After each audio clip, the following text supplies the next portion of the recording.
Olá, queridos, eu sou o pastor Lucas Pina e esse é o nosso culto em português, o culto da Cocoa Presbyterian Church.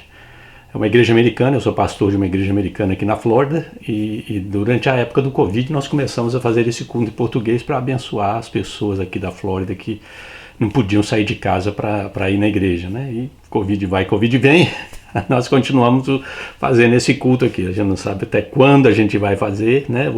A minha igreja é uma igreja americana, tudo é em inglês, então nós não temos um culto, ministério em português. O nosso ministério é através da internet. Nós temos esse culto aos domingos e também durante a semana nós temos o que chamamos Pingo de Prosa, né? Que é nesse mesmo canal que você está assistindo o culto, mas eu solto mensagens, meditações curtinhas para abençoar as pessoas de segunda a sexta. Lanço na hora do almoço. Então esse é o nosso ministério em português que a gente tem aqui na nossa igreja, né? Nós não temos ainda, não temos gente ainda, né, de língua portuguesa aqui na área, né? Temos algumas, mas não, né? Montar um ministério, uma igreja, fazer um trabalho fica mais complicado um pouquinho, né? Mas o objetivo aqui é te abençoar, te edificar, te ajudar na tua caminhada e te compartilhar com você, né, as bênçãos de Deus para a tua vida, né? Orar por você. Então esse é o nosso objetivo. Então eu queria pedir para você se inscrever no nosso canal e compartilhar esse vídeo, né, com teus amigos, teus familiares, o pessoal lá da igreja, né? Porque a gente não está fazendo concorrência com ninguém, não estamos tirando ninguém da igreja, né? Nem temos para onde trazer o pessoal, mas ajuda a gente a abençoar outras pessoas. Deixa eu fazer uma oração por você nesse instante. Vamos orar a Deus. Pai, nós te agradecemos por esse momento, te agradecemos pela internet, pela oportunidade que a gente tem de comunicar a tua palavra, de abençoar pessoas, mesmo à distância, Senhor. É uma bênção esse instrumento. Tem sido também maldição, mas a gente está usando para o bem, para abençoar, e que o Senhor continue a abençoar as pessoas que estão nos assistindo, abençoa a saúde, abençoa a vida, abençoa as famílias, Senhor, abençoa as igrejas que elas frequentam, abençoa as finanças, ó Deus, nessa época tão difícil que o mundo está passando, que o Senhor possa abençoar as finanças também, abrir porta para trabalho, segurar no trabalho, Senhor, dá graça para essas pessoas, Senhor. Transforma a vida delas, ó Deus, continua ajudando-as a te seguir a cada dia, Senhor. Fica conosco, ó Deus, nós te pedimos no nome de Jesus. Amém. Queridos, como eu faço toda semana, eu ponho uma música, né? Eu vou lá no fundo do baú, o pessoal que eu conhecia, né, no passado, e eu jogo uma música aí para te abençoar durante esse momento que a gente tem aqui. Então vamos ouvir a música de hoje.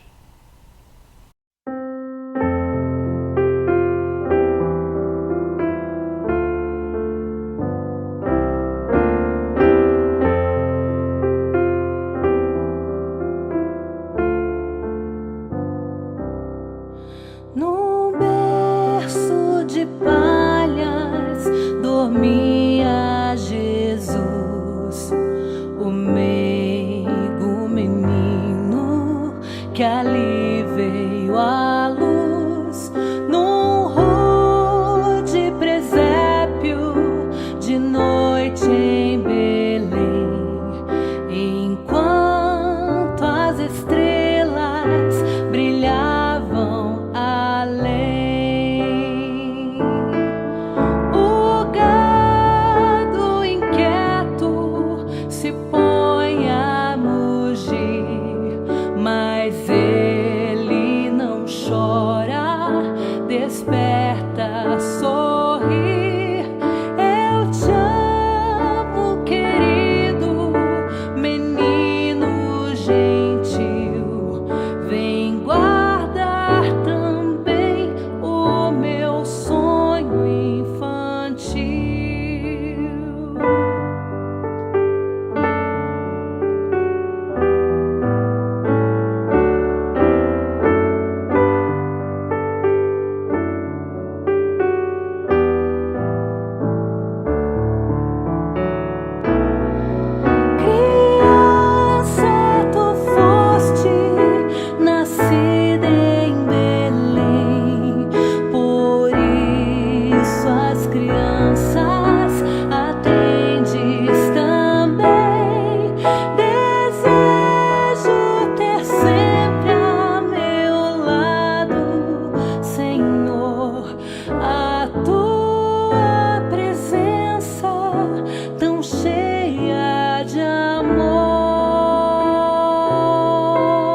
Espero que realmente tenha sido uma bênção para você, que tenha te edificado. Eu estou fazendo uma série aqui nessa fase, né? Nós estamos aí entrando no Advento, que é a celebração do Natal, né? No calendário cristão, o Advento começa antes do Natal, né? Então as semanas antes do Natal começa já a celebração. Aqui nos Estados Unidos é logo depois do Thanksgiving, né? A gente já começa a fazer a celebração, decorar a casa, decorar a igreja nossa já está decorada, né? Para o Natal, então já começa todas as decorações de Natal, aquele negócio todo. Então é a tradição, mas é uma tradição cristã e uma tradição histórica da igreja cristã, mesmo antes da igreja católica, né? Então não é que esse calendário já existia há muito tempo na igreja cristã, que no final do ano se celebra a vinda de Jesus. Então eu estou fazendo uma série baseada nos Salmos, né? O Natal nos Salmos, porque os Salmos tem vários Salmos que são chamados Salmos messiânicos e que falam da vinda do Messias, que falam de Jesus e que são usados no Novo Testamento. O pessoal interpreta e fala, olha, tá lembrando que esse Salmo fala de Jesus, está falando de Jesus, não é só falando de Davi ou de Salomão ou de quem quer que escreveu, ele está falando a respeito do Messias que estava para vir. Então eu estou fazendo uma série nos Salmos, chama Natal nos Salmos. E durante o Advento, né, durante esse período, a gente tem um culto na igreja chamado de o Natal Azul, que é um culto menos alegre, menos festivo, porque a gente lembra, né, o final de ano, gente que perdeu familiares, né, a gente teve alguns membros da igreja que faleceram esse ano, então pessoas não estão assim naquele clima de celebração, de festa, né, eles estão, né, pessoa que perdeu o emprego, pessoa que está enfrentando problema na família, problema de doença, né, nós temos pessoas, então a gente faz um culto, né, a gente faz um culto mais como aqui nos Estados Unidos a gente fala assim de low key, né? Uma nota mais baixa, né? Faz um culto mais para a gente lembrar e orar pelas pessoas que estão enfrentando essas situações difíceis, né, na vida. Então, eu estou ligando isso ao sermão de hoje, a mensagem de hoje que eu quero compartilhar com vocês, que é a respeito de Jesus, o Cristo desamparado, Então o salmo que nós vamos ler para a nossa meditação de hoje é o Salmo 22, versículo de 1 a 11. Presta atenção nesse salmo, porque você conhece esse salmo, pelo menos alguns versículos você conhece muito bem. Olha só, Salmo 22, de 1 a 11. Deus meu, por que me desamparaste? Porque se acham longe de mim a salvação, as palavras do meu bramido. Deus meu, clamo de dia e não me respondes, também de noite, porém não tenho sossego. Contudo, tu és santo, entronizado entre os louvores de Israel. Nossos pais confiaram em ti, confiaram e os livraste. A ti clamaram e se livraram, confiaram em ti e não foram confundidos. Mas eu sou verme e não homem, opróbrio dos homens e desprezado do povo. Todos os que me veem zombam de mim, afrouxam os lábios e meneiam a cabeça. Confiou no Senhor, livre-o ele. Salve-o, pois nele tem prazer. Contudo, tu és quem me fez nascer e me preservaste, estando eu ainda no seio de minha mãe. A ti me entreguei desde o meu nascimento. Desde o ventre de minha mãe, tu és o meu Deus. Não te distancies de mim, porque a tribulação está próxima, e não há quem me acuda. Essa é a palavra de Deus para a nossa meditação nesse instante. Vamos orar a Deus mais uma vez? Pai, nós te agradecemos pela tua palavra. Palavra tão rica, tão cheia de significado, Senhor. E pedimos que o teu Espírito fale conosco nesse instante. Fale através de mim, fale com as pessoas que estão nos ouvindo, pessoas que estão enfrentando problemas difíceis, complicados, situações da vida financeira, de saúde, morte de um ente querido, de um membro da família ou um amigo chegado. Pai, abençoa, conforta, consola, me ajuda a confortá-los, ó Deus, nesse instante. É o que nós te pedimos no nome de Jesus. Amém. Queridos, embora o Natal seja um tempo de alegria e celebração, não podemos esquecer que o propósito da vinda do Messias era salvar-nos através do seu sacrifício. E isso envolvia dor. Você imaginar que a segunda pessoa da Trindade se fez homem, nasceu, viveu entre os homens durante 33 anos, vendo, imaginando, sentindo as dores, as angústias, a ira, o ódio. Eu imagino que para Jesus deve ter sido muito difícil, conviver com tudo isso. Então, a vinda de Jesus não é só celebração e festa, mas existe dor envolvida. E no caso de Jesus, existe morte envolvida para nos salvar. E este salmo é usado para descrever o sofrimento do Messias. Este salmo é usado para descrever o sofrimento do Messias. Só para você ter uma ideia, né? As referências desse salmo no Novo Testamento a respeito de Jesus. Olha só, o versículo 118 desse salmo, versículo 118, está lá em Mateus 27:35. Depois de o crucificarem, repartiram entre si as suas vestes, tirando a sorte. Olha só, Mateus está citando este salmo aqui. O versículo 7 deste salmo, olha o que diz em Mateus 27:39. Os que iam passando blasfemavam dele, meneando a cabeça e dizendo. É uma citação deste salmo. Mateus está lá na crucificação de Jesus e a palavra de Deus que vem na mente de Mateus é este salmo aqui. Este salmo sendo cumprido literalmente. Versículo 8, olha o que eles diziam.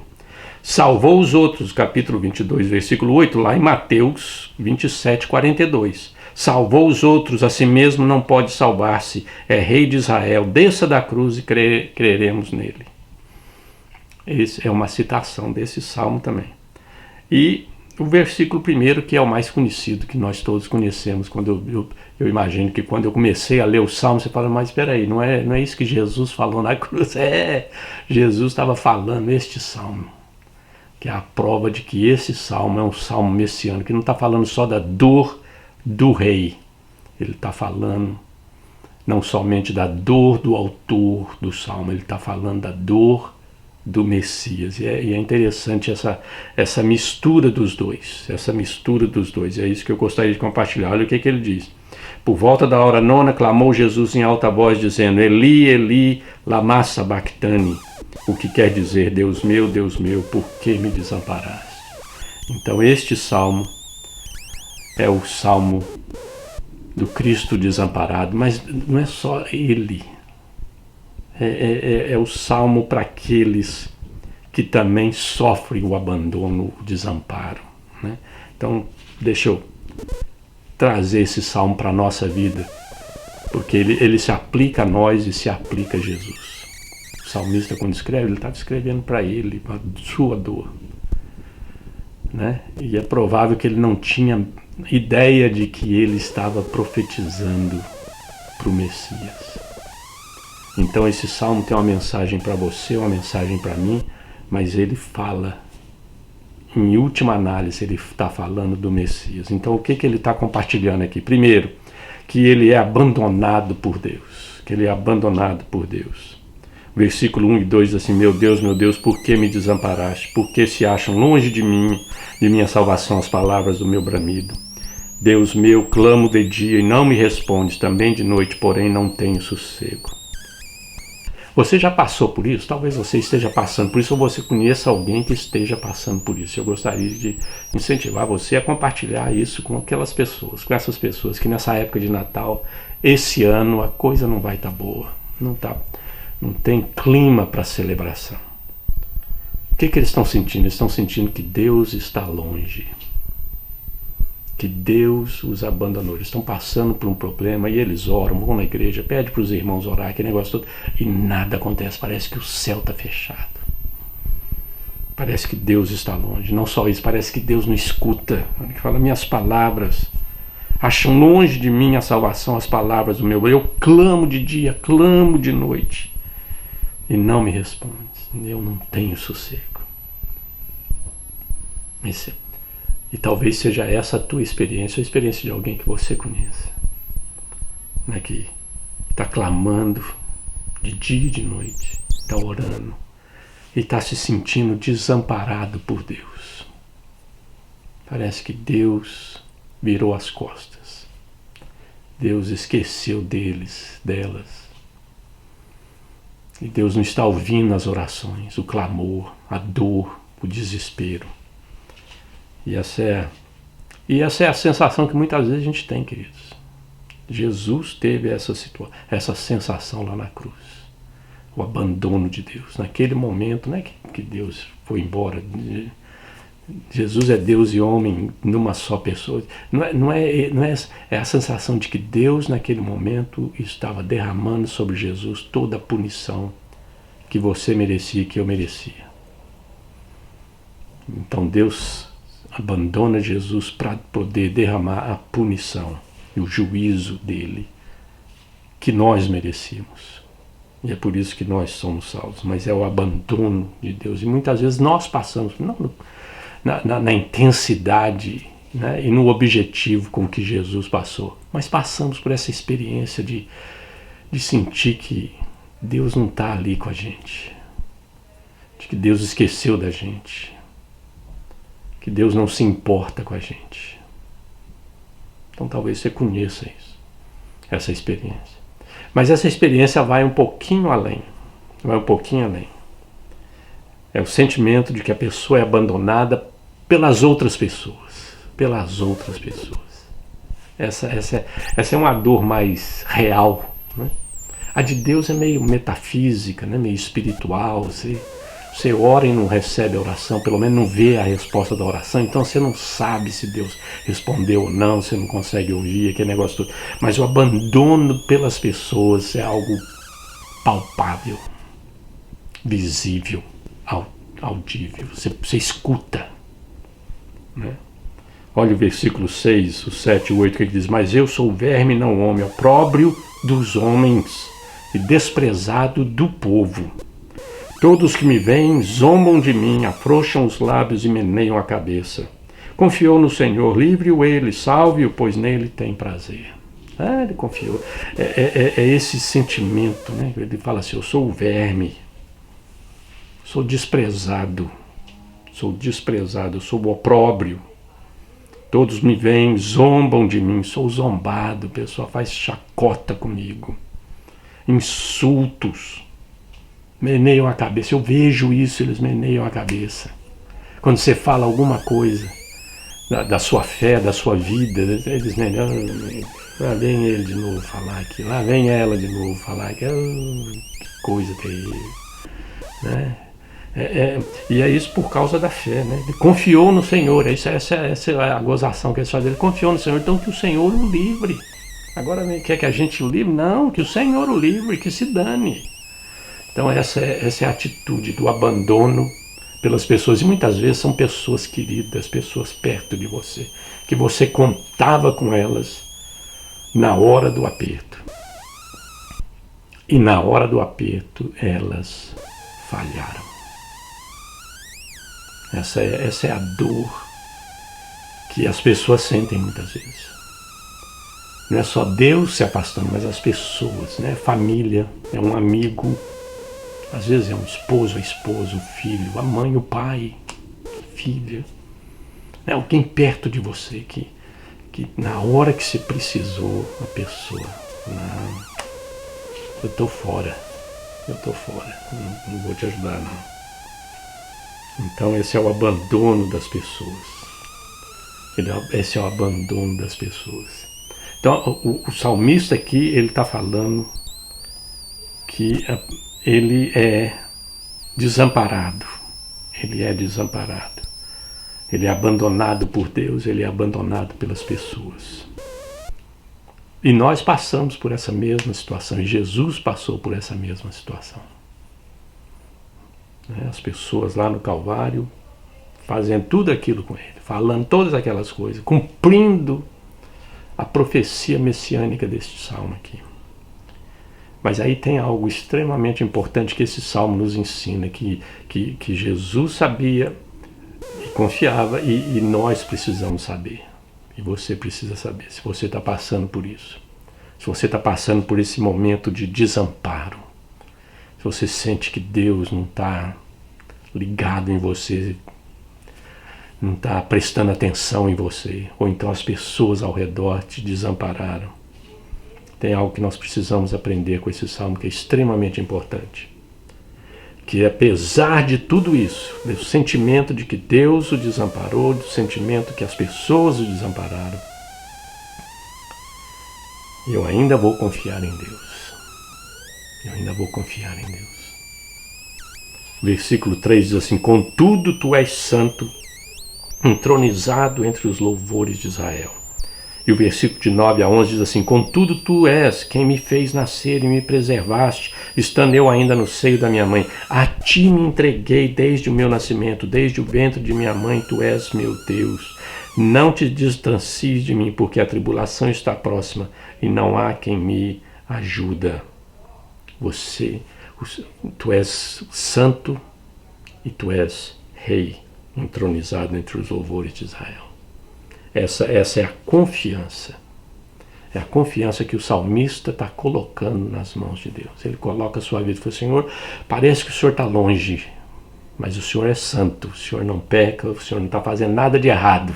É só a minha sensação é de que o Senhor está longe, mas o Senhor está entronizado.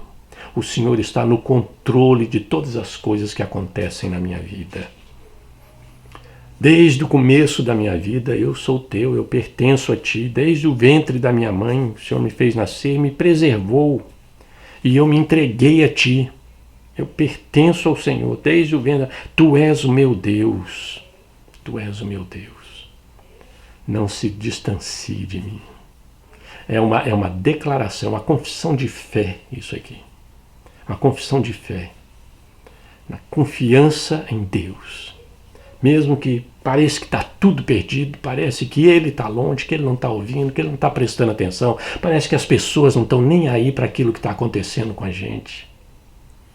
Mas nós não podemos deixar de confiar em Deus. Ele é santo, então ele não vai fazer nada errado.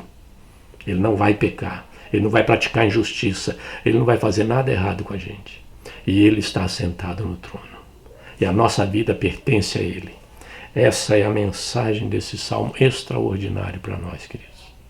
Se você está passando por uma situação difícil e parece que Deus te abandonou, parece que os teus amigos te abandonaram, as pessoas te abandonaram, você não pode perder a fé. Você não pode entregar os pontos. Deus é um Deus santo e Ele está assentado no trono. E a tua vida pertence a Ele desde o começo. E Ele vai cuidar de você. Apesar de sermos cristãos, queridos, apesar de sermos cristãos, nós não estamos vacinados contra o sofrimento. Isso é muito importante você entender isso. E esse salmo ensina a gente isso. Não só o salmista passou por isso, Jesus passou por isso e nós vamos passar por isso. Mais cedo ou mais tarde. Nós não estamos vacinados contra o sofrimento. Essas experiências de abandono, não só da parte de Deus, né? Parece que Deus está longe, Deus não está escutando, não está prestando atenção, parece que Ele não está vendo a nossa desgraça, as nossas lutas, ou então os amigos, familiares. Essa experiência todos nós vamos passar. Nós não estamos imunes a essa experiência. Mas o sofrimento fará parte da nossa vida, como era, como foi na vida de Cristo. Parece que estamos abandonados por Deus e pelas pessoas, mas devemos confiar em Deus. Ele é um santo Deus, puro, íntegro, justo. E Ele está entronizado, assentado no trono, Ele governa. Nada do que acontece na nossa vida foge ao conhecimento de Deus e à autoridade de Deus. Nada. Ele está no controle de todas as coisas. E Ele cuida de nós. Esta é a mensagem que você tem que entender nesse instante. Que Deus cuida de você. Mesmo quando parece que Ele está longe, não está prestando atenção, Ele cuida. Mesmo quando a situação ao teu redor está indo de mal a pior, Deus está cuidando de você. Está cuidando de você. Essa é uma lição extremamente importante para nós. Jesus sabia disso. E nós precisamos saber disso. Vamos orar a Deus mais uma vez? Pai, nós te agradecemos porque mesmo no meio das situações difíceis que a gente enfrenta na vida, essas situações parecem que o Senhor está longe de nós. Parece que as pessoas também nos abandonaram, Deus. Nós pedimos que o Senhor nos dê graça, tenha misericórdia de nós e nos capacite a depender de Ti, a confiar em Ti, sabendo que o Senhor está no trono e o Senhor é justo e santo. E o Senhor sabe o que é melhor para nós. E o Senhor cuida de nós. Abençoa-nos, ó Deus, com essa palavra. É o que nós te pedimos no nome precioso de Jesus. Amém. Queridos, mais uma vez, muito obrigado por ter vindo, assistido. Eu gostaria de incentivar você a compartilhar esse vídeo com os teus amigos, teus familiares e ajudar a gente realmente a abençoar outras pessoas, tá bom? Espero te encontrar durante a semana no nosso Pingo de Prosa, nesse mesmo canal aqui, na hora do almoço. Mas se não, a gente se encontra no domingo que vem. Um grande abraço, Deus te abençoe.